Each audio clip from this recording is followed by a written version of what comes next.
Meus irmãos, amigos, que a graça e a paz do Senhor esteja com todos.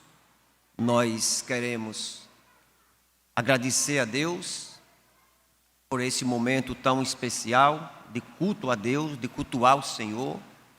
Queremos também agradecer a cada um dos nossos convidados, pessoas amigas, pessoas que costumeiramente estão conosco aos domingos. Algumas delas possivelmente pela primeira vez. Queremos dizer que você é muito bem-vindo e bem-vinda a este lugar. E o que é que a Igreja Batista tem a dizer para os nossos amados convidados?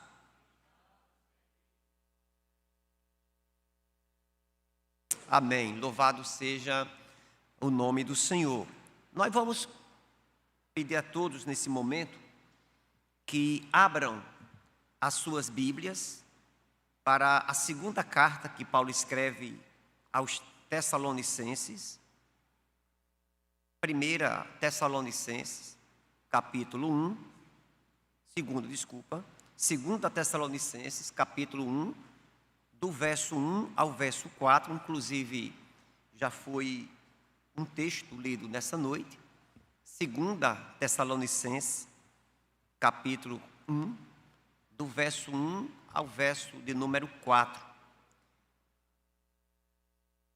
Você vai observar aí na projeção, o texto diz assim: Paulo, Silvano, Timóteo, a igreja dos Tessalonicenses, em Deus, nosso Pai, e no Senhor Jesus Cristo.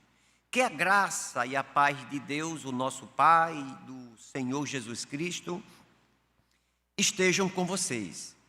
O versículo 3. Irmãos, devemos sempre dar graças a Deus por vocês, como convém, pois a fé que vocês têm cresce cada vez mais. E o amor que todos vocês têm uns pelos outros vai aumentando. É por isso que nós mesmos nos orgulhamos de vocês nas igrejas de Deus, por causa da perseverança e da fé que vocês demonstram em todas as perseguições e tribulações que estão suportando. Que Deus aplique esse texto em nossos corações. Como vocês devem ter visto lá aqui na arte, hoje à noite estaremos falando sobre o progresso espiritual. Progresso espiritual é a temática que vamos abordar nessa noite.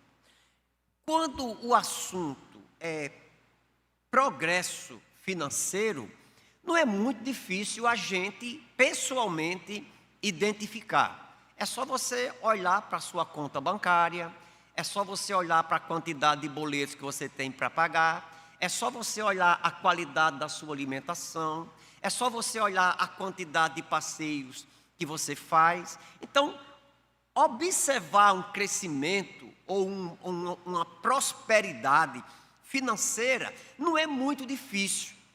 Da mesma forma, não é muito difícil você observar um progresso na sua vida, na sua saúde física. É só você olhar para o seu corpo, é só você olhar para o seu vigor, é só você olhar para a sua potencialidade. Então, quando o assunto é progresso, digamos assim, na sua desenvoltura como pessoa, né, da sua saúde, isso aí não é muito difícil da gente perceber. Mas quando o assunto é nossa prosperidade ou nosso progresso espiritual, o assunto já não é a mesma coisa. Não temos a mesma facilidade. Você poderia dizer, mas pastor, por quê que nós não temos essa mesma facilidade? É porque quando o assunto é a nossa prosperidade espiritual, a gente pode cometer dois erros gravíssimos. O primeiro deles é você pensar mais do que aquilo que você é espiritualmente.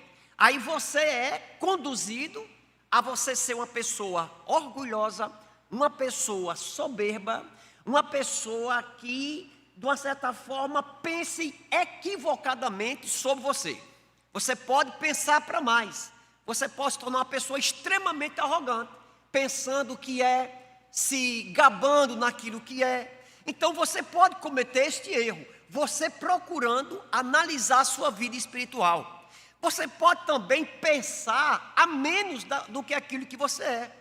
Você pode olhar para a sua vida espiritual de acordo com as lutas que você passa. Você pode ser vitimado por culpa.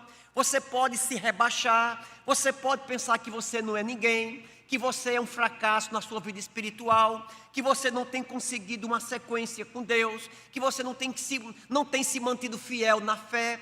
Então, quando você olha para o seu progresso espiritual, possivelmente é muito melhor que alguém de fora ele perceba isso, ou melhor, talvez alguém de fora ele identifique como está o seu progresso espiritual mais do que você. Quando nós olhamos para essa carta que Paulo escreve para a igreja de Tessalônica, já a segunda carta, não foi a primeira, ele já tinha escrito uma, agora ele escreve outra.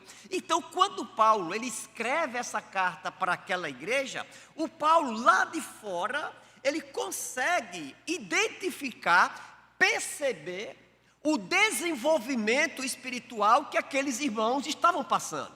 Porque possivelmente aqueles irmãos lá de Tessalônica, passando por duras perseguições, por duras provações, tanto pelos judeus não convertidos, tanto pelos romanos. Então aquela igreja passava por contínua perseguição. Aquela igreja passava por muitas lutas.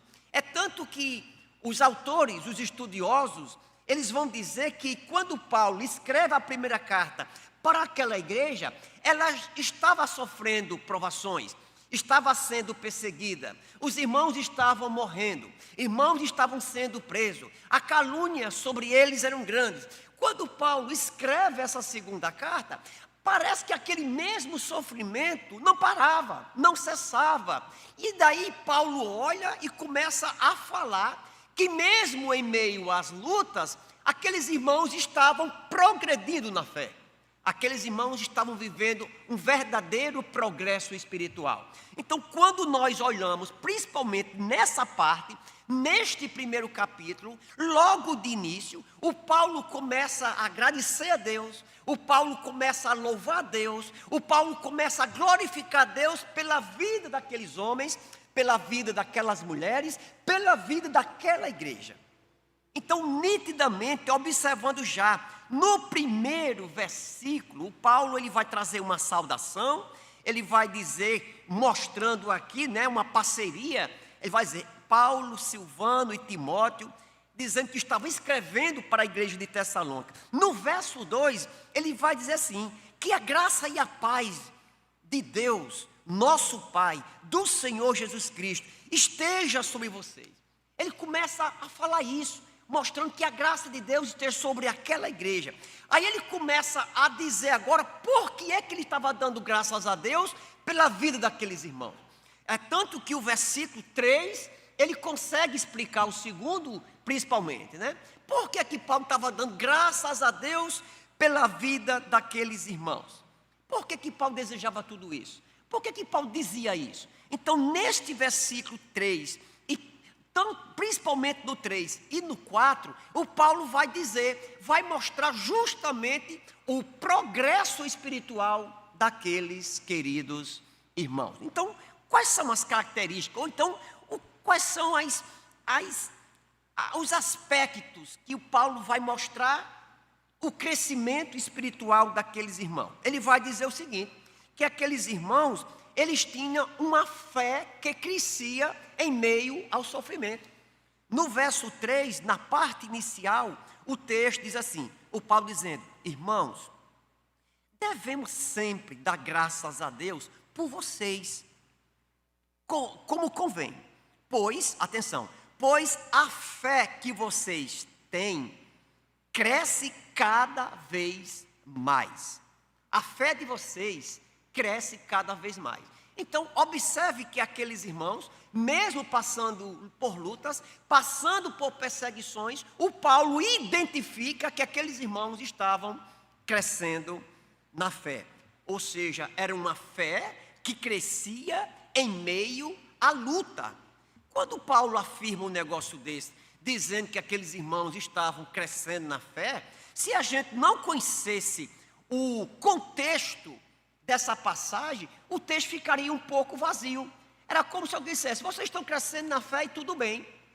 Quando Paulo diz que eles estavam crescendo na fé, que a fé deles estava crescendo continuamente, não era algo que crescia num momento e murchava na outra, mas era uma fé crescente, era uma fé que crescia cada vez mais, era uma fé que transbordava cada vez mais. O Paulo estava dizendo o seguinte, que aqueles irmãos, por mais que estivesse vivendo uma perseguição gigantesca, uma perseguição contínua, tanto como eu já havia dito, tanto dos judeus não convertidos, como do próprio Império Romano, aquela igreja, aqueles irmãos, estavam sofrendo perseguição de todos os lados, gente. Então, mesmo em meio a tudo isso, o Paulo dizia: vocês estão crescendo na fé. O Paulo não está dizendo assim: gente, eu estou escrevendo para vocês, porque eu percebo que a fé de vocês tem diminuído, vocês têm se tornado raquíticos na fé, vocês têm desanimado, eu estou sabendo que vocês estão deixando de congregar, muitos de vocês têm se desviado, muitos de vocês têm apostatado na fé. Não é isso que o Paulo está dizendo.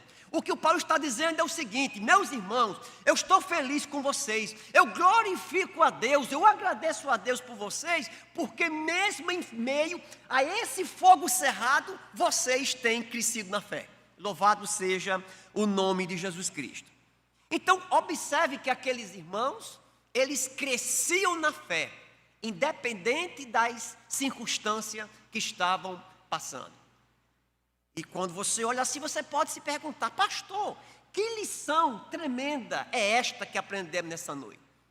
Eu não sei se já aconteceu com você, mas a nossa fé, ela não cresce, ela não se fortifica. A fé é um exercício, né? Assim como a gente faz exercício numa academia, ou pelo menos é para fazer, como a gente começa a fazer exercício, os nossos músculos, eles se desenvolvem, eles se fortalecem. A nossa fé é do mesmo jeito. O que dá a entender aqui é que uma fé que não é provada, uma fé que não é testada, uma fé que não passa por provações, não é uma fé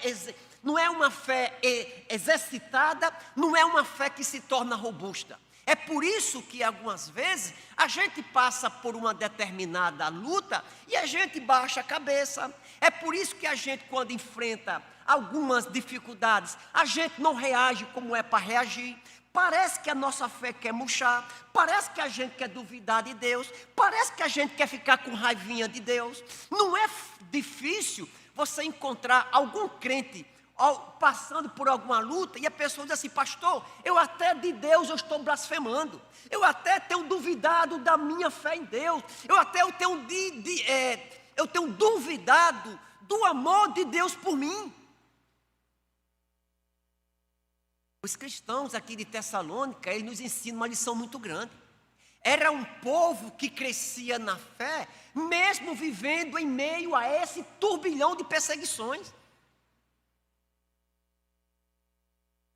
É interessante que lá na primeira carta aos Tessalonicenses, quando Paulo escreveu a primeira carta, lá no capítulo 3, versículo 10, olha só, o Paulo, ele ora para que aqueles irmãos, eles crescessem na fé.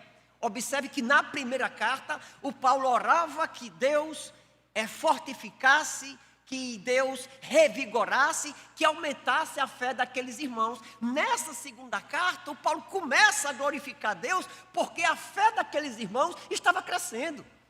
Era como se o Paulo estivesse aqui agradecendo a Deus por uma oração que ele tinha feito no passado. Ele diz assim: oramos noite e dia, com o máximo empenho, para que possamos ir vê-los pessoalmente e suprir o que ainda falta à fé de vocês, ou ainda falta a fé que vocês têm. O que dá a entender, meus irmãos, era que naquela igreja, quando morria um crente, eles diziam assim: não tem nadinha, Deus continua sendo o nosso Pai, Deus continua nos amando. Quando prendiam um determinado crente, eles: vamos orar, o nosso Deus vai libertá-lo. Quando levantava-se uma calúnia contra aqueles irmãos, uma perseguição, uma calúnia, uma mentira, um desprezo, quando acontecia tudo isso, eles diziam assim: nós vamos continuar, nós não vamos duvidar na fé, porque a fidelidade de Deus por nós é grande. Deus não deixou de nos amar por causa disso. Algumas vezes a gente precisa ter muito isso, nítido, muito claro, sereno no nosso coração. Algumas vezes parece que quando a tribulação ela bate na nossa porta, a gente começa a se perguntar: meu Deus, por que eu estou passando por isso? É por isso que eu falei lá na introdução. É por isso que algumas vezes a gente pode pensar equivocadamente sobre o progresso da nossa fé. Ou então o entendimento da nossa vida espiritual. Será que todas as vezes que uma tribulação, que uma adversidade bate na minha porta, bate na sua porta, é Deus nos castigando? Eu estou passando por isso porque isso é falta de fé? Talvez você já escutou esse discurso. Talvez no momento que você estava mais achatado espiritualmente, que aí um achatamento espiritual, ele pode vir acompanhado de um achatamento psicológico, como veio com o profeta Elias. Você pode passar por isso. Alguém pode chegar para você, você está passando por uma luta, mulher, você olhe que isso aqui é pecado. Eu já vi isso acontecer, você olhe para a sua vida, que isso aí pode ser culpa. Isso aí pode ser o chicote de Deus. Isso aí pode ser Deus lhe corrigindo. Então, muitas vezes, se a gente não pensar direito, a gente corre o risco de passar por esse tipo de situação.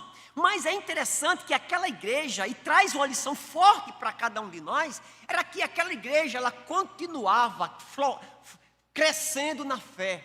Aquela igreja continuava se fortalecendo na fé, mesmo vivendo a perseguição que estava vivendo.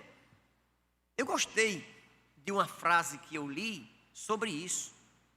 Uma pessoa só aprende a nadar quando entra na água. Assim é com a nossa fé, que só se torna robusta quando nós entramos nas águas das adversidades.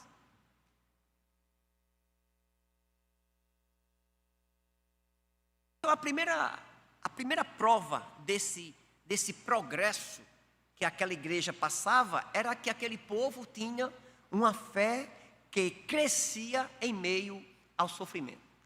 A nossa fé, vivendo nas calmarias da vida, o máximo que pode acontecer com ela é ela estagnar. Não tem como você medir a sua fé, não tem como você crescer na fé quando tudo está bem. Logicamente que nós não queremos ser crentes masoquistas, então vamos sofrer, que é para fé. Não é isso também. Mas é em meio às provas, às tribulações, que o nosso Deus, ele se torna cada vez mais próximo. Nós dependemos mais dele, nós invocamos mais dele. Na verdade, é nas lutas e nas provações que a gente percebe as nossas fragilidades, as nossas fraquezas, e a gente se aproxima mais dele, para depender mais dele, para orar, para buscar mais, para depender mais desse Deus Todo-Poderoso. Em segundo lugar, meus irmãos, um outro aspecto que provava o progresso espiritual da igreja de Tessalônica era que aquela igreja, ela tinha um amor abundante em meio ao sofrimento. Se aquela igreja, ela tinha uma fé crescente, o texto vai dizer que crescia cada vez mais. Eu gostei desse negócio porque dá a ideia de que era um crescimento contínuo. Não era um crescimento que dependia de qualquer coisa, que não dependia de uma cruzada, que não dependia de qualquer coisa, mas era uma fé constante. Nesse tempo de pandemia, quando a gente olha, como é que está o meu progresso? Será que de fato eu tenho progredido na minha fé durante esse período de desânimo, de certas inquietações. Então, um amor abundante em meio ao sofrimento. Ao finalzinho do versículo 3 diz: e o amor que todos vocês têm uns pelos outros vai aumentando. É uma fé crescente, é um amor crescente. Aqui nós observamos algumas verdades sobre a ideia desse amor que eles tinham uns pelos outros. Primeiro, o autor vai usar aqui uma expressão, uma palavra que diz assim: o amor de vocês uns pelos outros vai aumentando. Essa palavra que trata sobre a questão do aumentando tem tudo a ver com um crescimento excelente comparado a uma planta ou uma árvore. Então, aqui o Paulo, ele vai mostrar que aqueles irmãos, ele observando de fora, sem estar lá, recebendo só informação, o Paulo diz: olha, eu tenho percebido que o amor de vocês está crescendo, já é algo extremamente importante. O amor de vocês está crescendo, o amor de vocês está crescendo, o amor de vocês está aumentando, crescendo exuberantemente, como uma planta saudável que é irrigada, ela cresce. E uma outra grande verdade é que esse amor que aqueles irmãos tinham não era um amor egoísta, irmão Eupídio, mas era um amor coletivo. Ele vai dizer: o amor de vocês uns pelos outros. É muito bem claro, é muito bem, digamos assim, está muito bem incutido aqui, muito bem presente aqui, é que, em primeiro lugar, aquela igreja amava a Deus, lógico, evidente. Mas o amor de vocês uns pelos outros está aumentando. Vocês não têm um amor egoísta, vocês não estão vivendo a filosofia do umbigo, vocês não estão só olhando para vocês não estão vivendo dentro de uma igreja, mesmo em meio à perseguição, não é cada um por si e Deus por todos, não.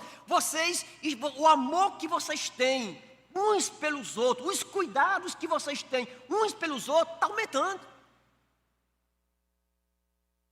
E isso traz uma lição muito profunda para cada um de nós. Aqueles irmãos, eles cuidavam, era um amor coletivo, era um amor recíproco. Era alguém que amava, mas também recebia amor. Era alguém que investia na vida de alguém, mas alguém investia na sua. Não era aquele amor, irmão Márito, só de uma via. Não era aquele tipo de amor que as pessoas queriam só ser amadas. Mas era aquele tipo de amor que devia de mão dupla. Era um amor dado e era um amor recebido. E o Paulo diz logo: o amor de vocês tem crescido. O cuidado de vocês uns pelos outros. Vocês têm deixado de viver ou de se preocupar com a sua própria vida para depositar atenção na vida do outro.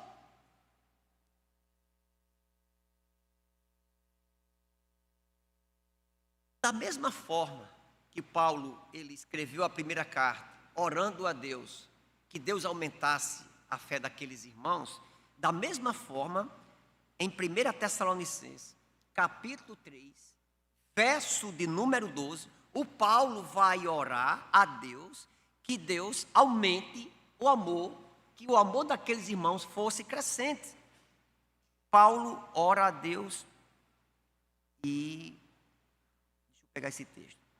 E o Senhor faça com que cresça e aumente o amor de uns para com os outros e para com todos, como também o amor por vocês. O Paulo, da mesma forma, orando lá na primeira carta, ele pede a Deus que Deus aumente o amor de vocês. Que Deus aumente o amor de vocês uns pelos outros. Nessa segunda carta, o Paulo está agradecendo. O Paulo percebe que as suas orações em relação à igreja tinham sido ouvidas. Se na primeira carta ele pede que o amor dos irmãos uns pelos outros aumente, aqui ele percebe: eu tenho notado que o amor de vocês uns pelos outros é crescente, tem aumentado.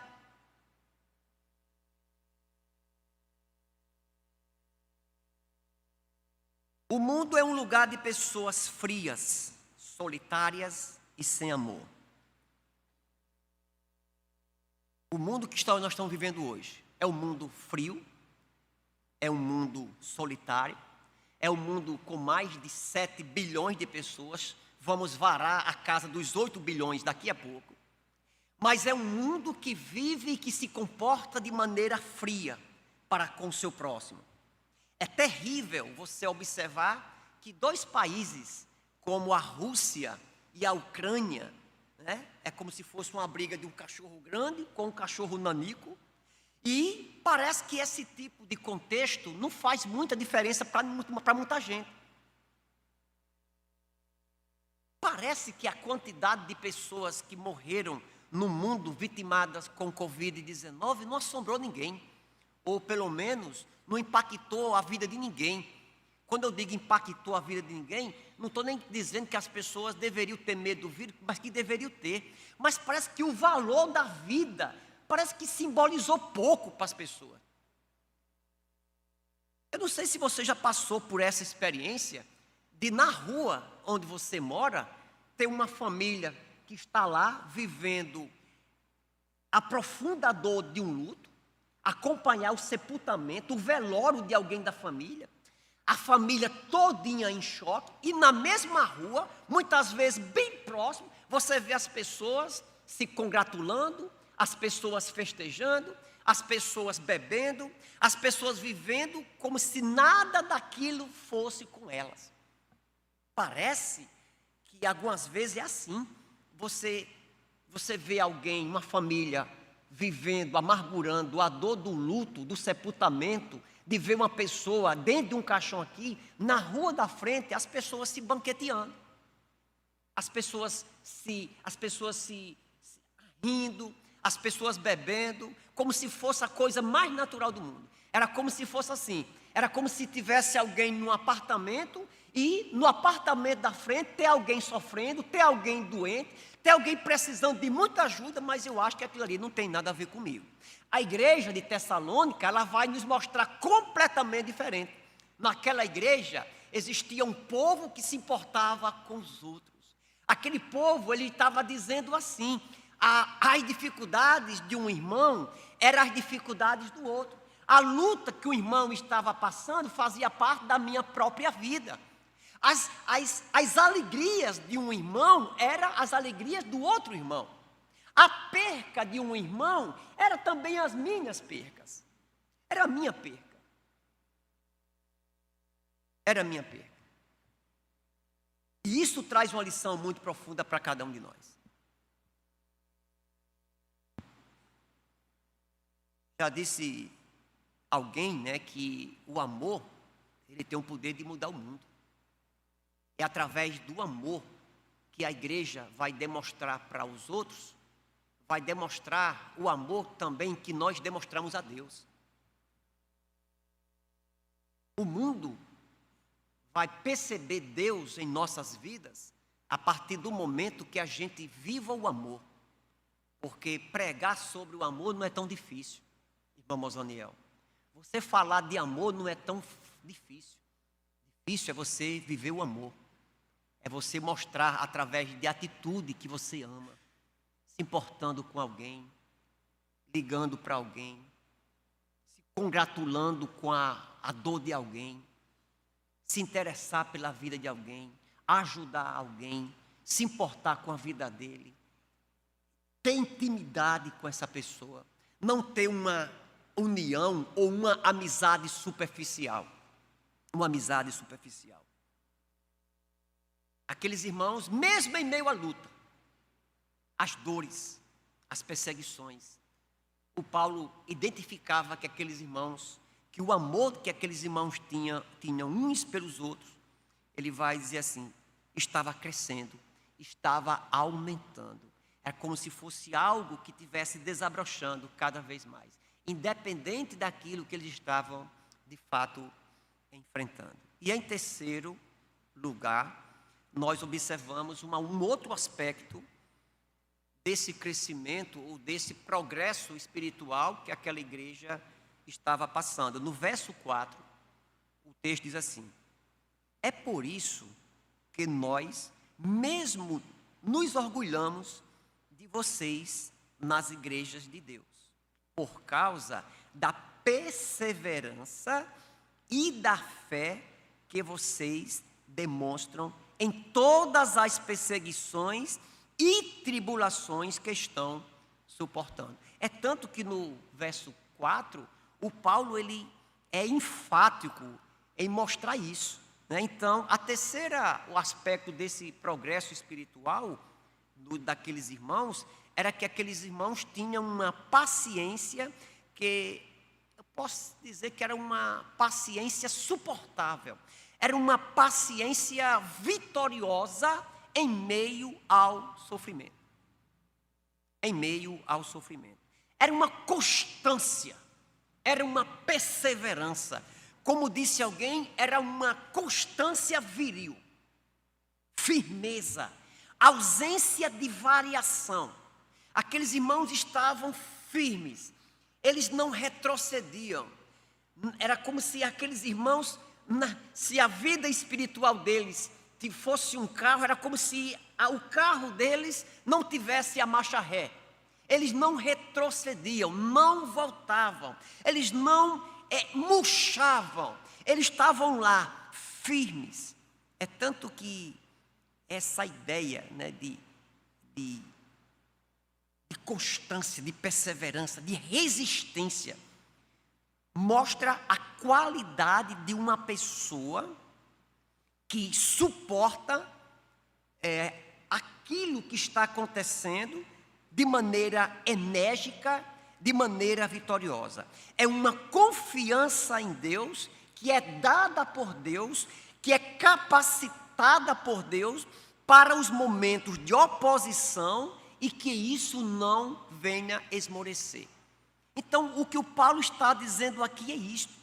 É que aqueles irmãos, mesmo em meio àquelas perseguições, eles estavam firmes, eles estavam perseverando. Aqueles irmãos, eles não retrocediam. Em 2 Coríntios, capítulo 1, verso 4, diz assim: é Ele que nos consola em toda a nossa tribulação, para que, pela consolação que nós mesmos recebemos de Deus, possamos consolar os que estiverem em qualquer espécie de tribulação.